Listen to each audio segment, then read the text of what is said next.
Perron family's haunted farmhouse. Ed and Lorraine investigated the Perron family's farmhouse in Harrisville, Rhode Island, which was allegedly haunted by evil spirits. The Perron family, including Roger and Carolyn Perron and their 5 daughters, moved into a farmhouse in Harrisville in 1971, where they claimed to experience a series of paranormal events. The family reported seeing apparitions, hearing strange noises, and experiencing poltergeist activity, including objects moving and beds levitating. On August 22, 1973, Ed and Lorraine captured footage of Carolyn Perron, the family matriarch, allegedly becoming possessed by an evil spirit. The footage shows Carolyn's eyes rolling back, her voice changing, and her body contorting in unnatural ways. Andrea Perron, the oldest of the Perron children, said, "These were spirits who had an attachment to the property. 8 generations of one extended family had lived and passed at the farm,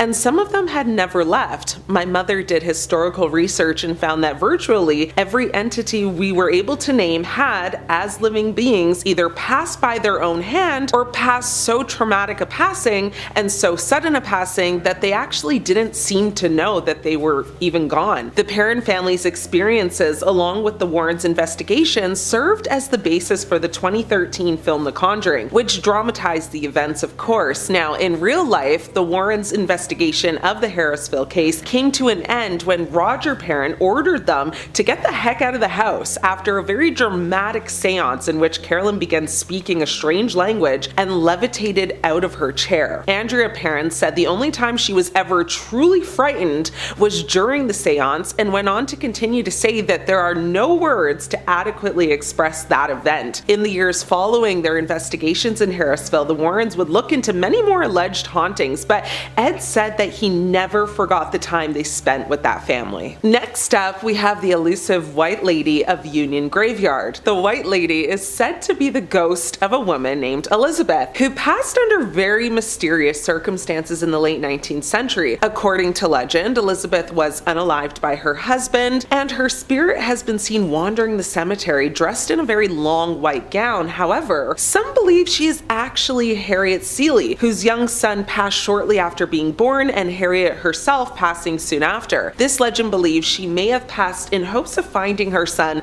and still wanders their final resting place searching him out. Now, others believe she is actually the ghost of a woman from the 1940s who unalived her husband and later herself and is doomed to wander the graveyard. So it's possible that she's these 3 different women. However, one thing that's for sure is that her physical description is the one thing that remains consistent. She is a young woman wearing a white dress with dark hair. Many who have witnessed her believe they have almost hit her with their vehicle, only to find no trace of her once they actually pull over. Others claim they have often seen her hovering slightly above the ground around the cemetery, going back and forth amongst different gravestones. Union Cemetery is actually located in Easton, Connecticut, and the Warrens investigated the cemetery in the 1970s and captured several photographs of her. Lorraine used to often take walks through the cemetery, saying that it was one of the most haunted places around. Ed and Lorraine believed the White Lady was a residual haunting imprinted on the location by the traumatic events surrounding the passing. Now, they compiled their findings into a 1992 book called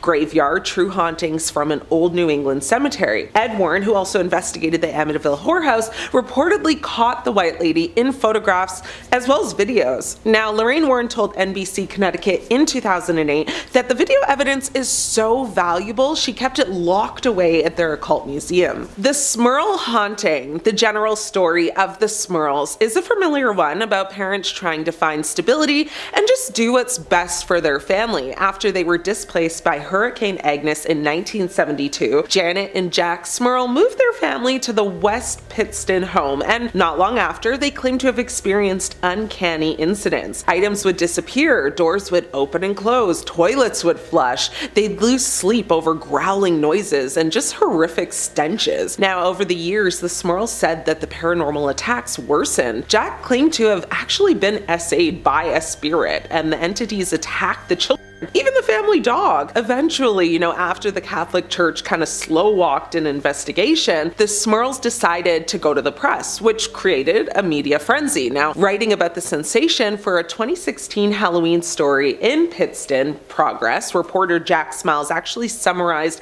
the immense media attention. After the Smurls went public with their, descriptions of what was happening in their modest half-double home on Chase Street in West Pittston, their story became a media phenomenon, going viral the old-fashioned way through print and television. Now, local and out-of-town stations and papers covered it widely. Wire Service's stories ran in major dailies from New York to California, and in 1974, the Warrens investigated the Smurl family's home in West Pittston, which again was allegedly haunted by malevolent spirits. Now, the investigation was documented on audio and videotapes. On January 8th, 1975, Ed and Lorraine actually captured footage of a very mysterious, unexplained event during their investigation. The footage shows a strange glowing light moving around the Smurls' living room. The light is accompanied by unexplained noises and movements, and the footage was deemed actually too intense and too disturbing for public consumption. Ed Warren reportedly described the footage as one of the most frightening things that he's ever seen. In June 2017, Jack Smurl actually passed away. His family's history and story earned him rather lengthy bits in the local papers. Looking back, on the period of their lives that earned them international attention, Karen Smurl said of her father in the Citizen's Voice, "We had such a hard time and nobody to turn to. He was happy I was a voice out there for people who need help." Lastly, we have the Annabelle doll. Most of the movies set in the Conjuring universe, including Annabelle, are interestingly inspired by true events. The Conjuring movies are based on the case files of famed demonologist couple Ed and Lorraine Warren, who looked into numerous paranormal incidents, including the controversial true story of the Amityville haunting. One particular case, the Annabelle doll, has been the subject of 3 movies. All 3 films deal with a different event in the doll's timeline. So the Conjuring universe begins with the first movie, which focuses on Ed and Lorraine Warren investigating the paranormal case. Now, this follows the Warrens' investigation of the Annabelle doll featured in the movie. The doll actually received its own spin-off trilogy, which explored Annabelle's origin and the negative events that occurred when the Warrens took her. Since the franchise stretches the doll's story into 3 movies, the writers took creative liberties. Now, most of the films are fictionalized, however, small portions of the trilogy have come from the true story of Annabelle. The legend has it that a student nurse named Donna received the Annabelle doll as a gift from her mother in 1968. Donna and her roommate Angie began to notice strange paranormal occurrences. It would change positions unexpectedly, show up in different rooms of their apartment. The doll would also leave notes for the girls with messages like "help me" scribbled on them. They became very alarmed when they found red liquid dripping from the doll. Donna and her friend Angie had a medium take a look at it. The medium determined that the doll was possessed by the spirit of a 7-year-old girl named Annabelle Higgins. Now, the girls contacted the Warrens, who concluded that the spirit haunting the doll was not a 7-year-old child. Instead, it was actually a demon who had fooled the girls. Now, the Warrens believed that the demon's goal was to acquire Donna's soul. The Warrens solved their problem by taking the doll with them, but they encountered continuous car trouble on the way back to their home. Now, the demon within the doll rejected an exorcism,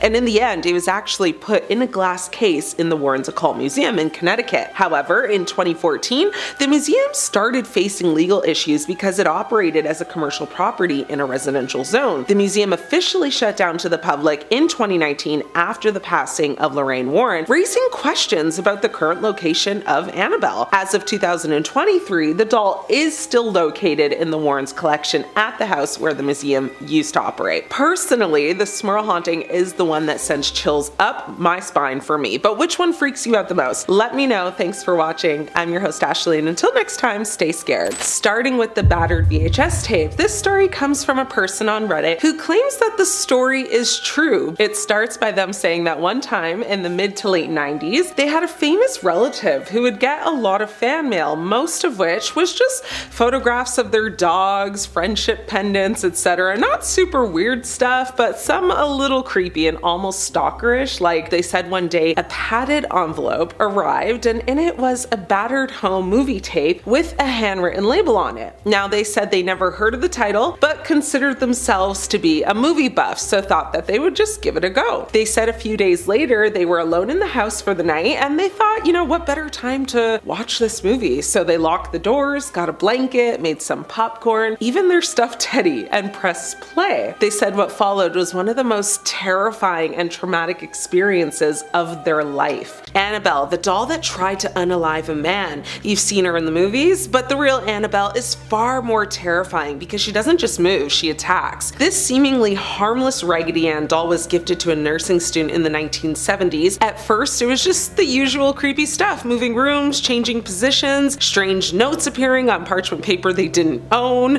but things escalated fast. A friend of the girls mocked Annabelle one night and even grabbed her, daring her to do something. 3 days later, he passed away in a motorcycle accident, and witnesses say he was laughing about the doll right before he crashed. His girlfriend survived, but swore they had been fighting about Annabelle before he lost control of the bike. When Ed and Lorraine Warren took Annabelle, she was locked in a specially made glass case, and even then, she didn't stop. One visitor tapped on the case, daring the doll to do her worst. Hours later, he crashed his motorcycle too. The Warrens say Annabelle doesn't forgive disrespect ever. So yeah, they definitely do not want you touching her or even tapping on her glass. The shadow doll, summon it in your sleep and you'll never wake up. This doll wasn't made for play, it was crafted for rituals. Its eyes are glass, its bones, real animal bones, and the feathers on its head are from sacrificial rites. The Warrens call it the shadow doll, now rumored to have been used in black magic. It's said that if someone photographs the doll and shows the image to another person, that person can have nightmares so vivid they can actually pass away in their sleep. One man reported waking up paralyzed, seeing the doll at the foot of his bed, even though he'd never seen it in person, only in a photo. He was hospitalized after suffering cardiac arrest the same night. Lorraine claimed that even being in the same room with the doll for too long gave her intense psychic attacks. It's now kept in a sealed container with prayers and protective symbols etched around it. Still, some say the doll likes to be looked at, so maybe don't stare too long. The satanic idol found in the woods still whispering today. This isn't just a statue, it's a gateway. The satanic idol was found deep in the Connecticut woods during a police investigation. Locals claim satanic rituals had been happening and the statue was at the center of it. It depicts a horned beast, half goat, half man, clearly not meant for Sunday school.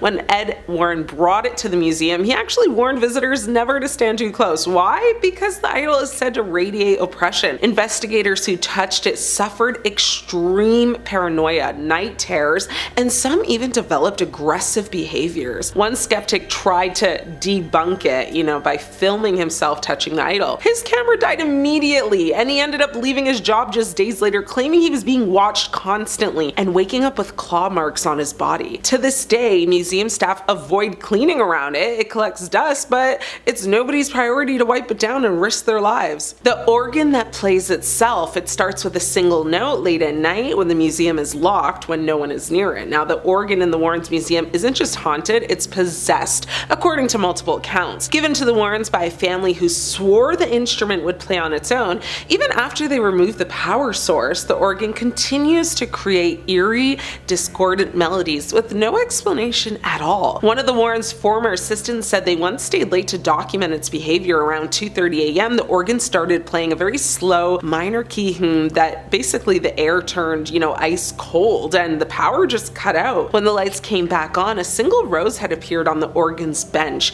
even though no one had been near it for hours. Ed believed the organ served as a conduit, calling, spirits to gather. Now, Lorraine never allowed it to be played, fearing what might answer. The cursed wedding dress, beautiful white laced with tragedy though. This wedding dress belonged to a woman named Anna Baker in the 1800s. Now, she was wealthy and in love with a poor man her father basically forbid her to marry. Now, her father locked her in the house and Anna passed away very bitter, heartbroken, and alone. The dress was never worn, and ever since it's moved on its own. When the dress was placed in the Warrens Museum, it started to rise off the hanger by itself, especially during full moons. Museum goers reported seeing the sleeves lift and sway like arms dancing. Now, others said they could hear sobbing near it, even when they were completely completely alone. One visitor tried to mock the story, saying loudly, "Guess even ghosts get stood up." Now that night, she reported waking up to find her wedding ring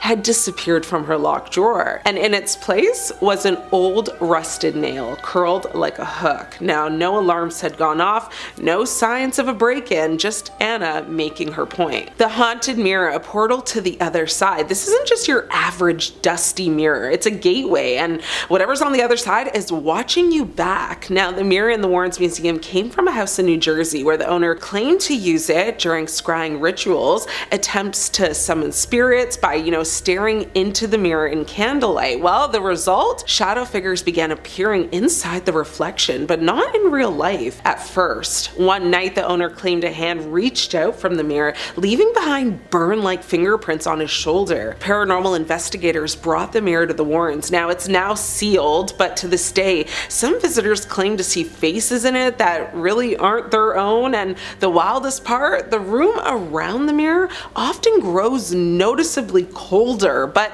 only from the reflection side. The Devil's Rocking Chair possessed during an exorcism. Now, this chair isn't famous for who sat in it, but for what entered the room while they did. The Devil's Rocking Chair is linked to the infamous Devil Made Me Do It case from 1981, if you remember that. It was during the exorcism of 11-year-old David Glatzel that Ed and Lorraine Warren witnessed the chair levitate, shake violently, and even launch itself across the room. Now, it's believed that while David was possessed, a demon attached itself to the chair, and when another boy, Arn Cheyenne Johnson, later sat in it, he was also cursed. That same year, Arn viciously unalived his landlord, claiming demonic possession as his defense in court. It was actually the first time in US history that not guilty by reason of demonic possession was ever attempted. The chair was eventually placed in the Warrens Museum, but after multiple staff members reported being pushed, scratched, and even hearing, weird, crazy voices near it, the chair was permanently just tied off to the side. Now, no one sits in it anymore. It's hanging up, and honestly, that's for good reason. The doll tied to a series of fatal accidents. It looks like something from a voodoo shop, but this small handmade figure covered in wax pins and an old fabric is linked to a trail of tragedy. The doll was confiscated from a home where two people passed away under very mysterious circumstances. Now, according to the Warrens, it was being used as part of a curse, but even after the doll was removed, the passings didn't stop. A neighbor who had handled the doll later passed away in a very freak fall. A delivery man who entered the room with the doll collapsed with a heart attack on site. Now, the doll now sits in the Warrens collection, never to be touched without gloves, holy water, and a prayer. Lorraine refused to be in the same room with it alone. Visitors report feeling pressure in their chest and just unexplained dread near the display. There's actually no official name for this one, but amongst museum staff, it's simply called the Doll of Doom. Each one of these objects remains locked up behind glass, protected by blessings, crosses,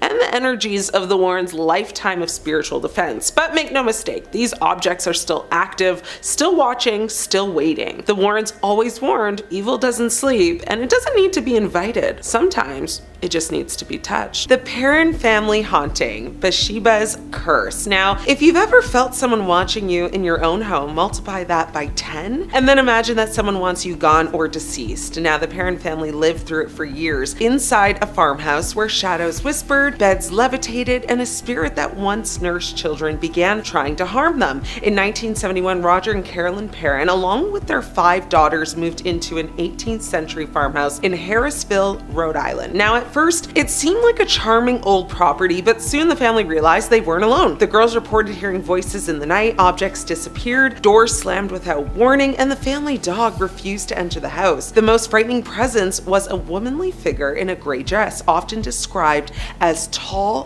thin, and with a crooked neck. Sometimes she appeared loving, brushing the girls' hair. Other times she turned violent, pinching, slapping, and even threatening them. Now, Lorraine Warren believed this was the spirit of Bathsheba, Bathsheba Sherman, a woman who lived in the area during the 1800s. Now, local legends said Bathsheba had sacrificed her own infant to the devil, and when accused of witchcraft, she cursed the land before unaliving herself. The parent children began waking up with bruises and scratches. Carolyn, the mother, was especially targeted. On one occasion, her body was overtaken during a seance conducted by the Warrens. She spoke in strange voices, her chair levitated, and she screamed with such force that family members thought she would probably pass away. Now, Roger, terrified for his wife's life, demanded the Warrens leave the house immediately. The parents endured the haunting for nearly a decade before they could finally move out. Even decades later, the daughters have spoken publicly describing the horrors they faced, voices whispering their names, dark figures standing at the foot of their beds, and the feeling that their house wanted to consume them. This case became the inspiration for the film The Conjuring, but the reality was far more disturbing. Unlike in Hollywood, there was no happy resolution. For the parents, the horror simply became part of their lives. The Enfield poltergeist, London's haunted house. Now, a young girl is thrown across her bedroom by invisible hands while her sister watches in terror. Photographs capture her mid-air, seemingly levitating,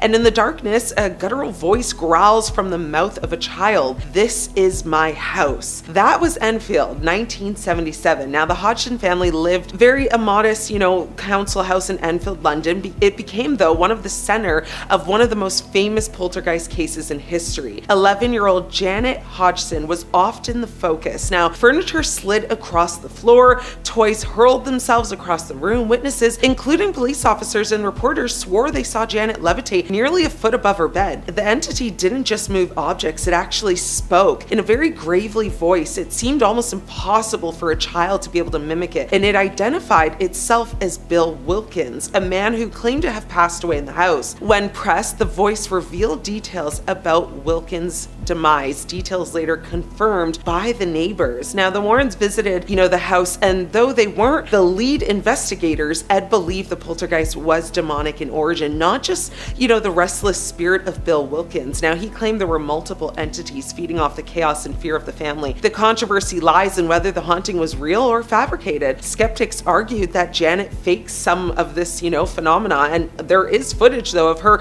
bending spoons or throwing objects herself, but believers point out the sheer number of witnesses, including journalists and police officers, who experienced, very unexplainable events firsthand. Now, to this day, the Enfield poltergeist remains one of the most debated hauntings of all time. Whether it's a hoax, or horror, the case basically cemented the Warrens' reputation and inspired The Conjuring 2. Annabelle, the doll that crawled in the night. Now, picture this. You wake up in the middle of the night, frozen in bed, unable to move, and suddenly feel a small pair of cloth arms climbing onto your chest. You look down, and the doll sitting in your living room earlier that night is now straddling your torso. Its lifeless button eyes staring directly into yours. Now, that's exactly what one man described before he discovered there were scratches across his chest. Now, the story of Annabelle began in 1970 when two young nurses students in Hartford, Connecticut, actually received a Raggedy Ann doll as a gift. Now, at first, it was nothing more than a cute decoration, something to brighten their apartment, but almost immediately they began noticing very strange behavior. The doll would be left in one room only to be discovered in another room. Now, sometimes it would be slumped in a chair with its legs crossed, other times kneeling on the floor as if it were praying. Soon,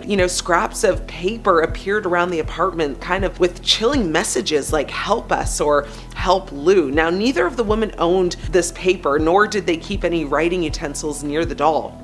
Now, the haunting escalated when Lou, a fiance of one of the roommates, had a terrifying encounter. He was napping when he felt paralyzed, unable to move, as the doll climbed onto his chest. Seconds later, he felt a burning pain. When he finally regained control, he pulled up his shirt to find very long claw marks basically right across his stomach. Now, the woman contacted a medium who told them the spirit of a little girl named Annabelle Higgins had attached itself to the doll. Believing it to be harmless, they gave the spirit permission to stay. But Ed and Lorraine Warren, who were called in shortly after, strongly disagreed. Lorraine insisted this was not the spirit of a child, but a very demonic entity masquerading as one's something, that's been kind of manipulating the girls into letting it remain. Now, fearing that the spirit's endgame was possession, the Warrens removed the doll from the apartment. They performed a cleansing and brought it back to their occult museum in Monroe, Connecticut. Now, to this day, Annabelle is locked in a glass case with a very large warning sign saying positively "do not open." Ed often claimed the doll had been responsible for at least least one man's demise after a visitor to the museum mocked Annabelle. He supposedly then crashed his motorcycle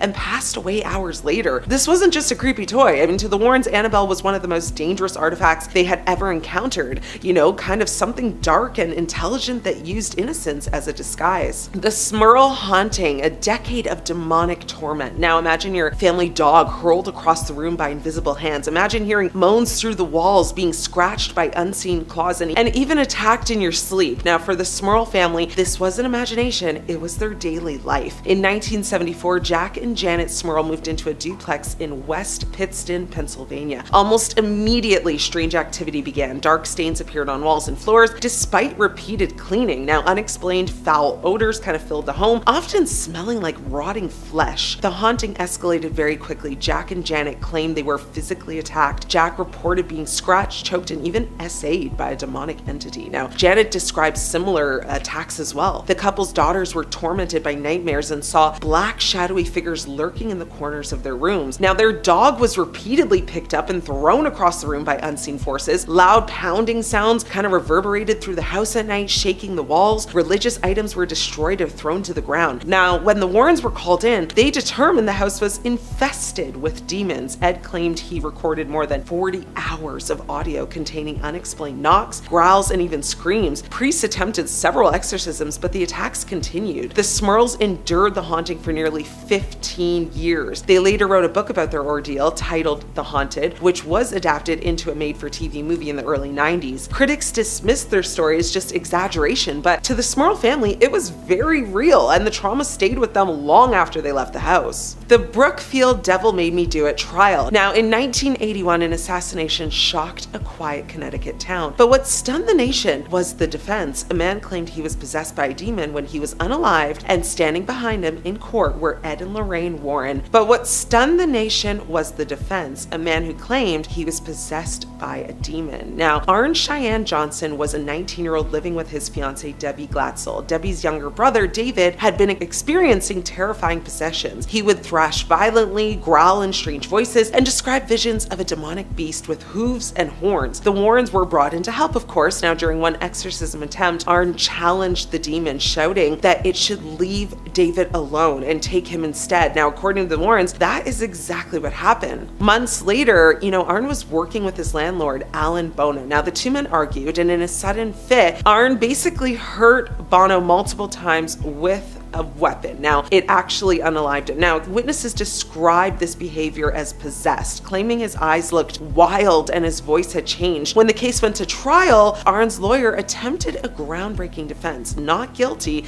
by reason of demonic possession. This was the first time in U.S. history that such a plea was entered into court. The Warrens testified, insisting that a demon had indeed taken control of him. Now, the judge, however, rejected the argument, stating that demonic possession could never be proven in a court of law.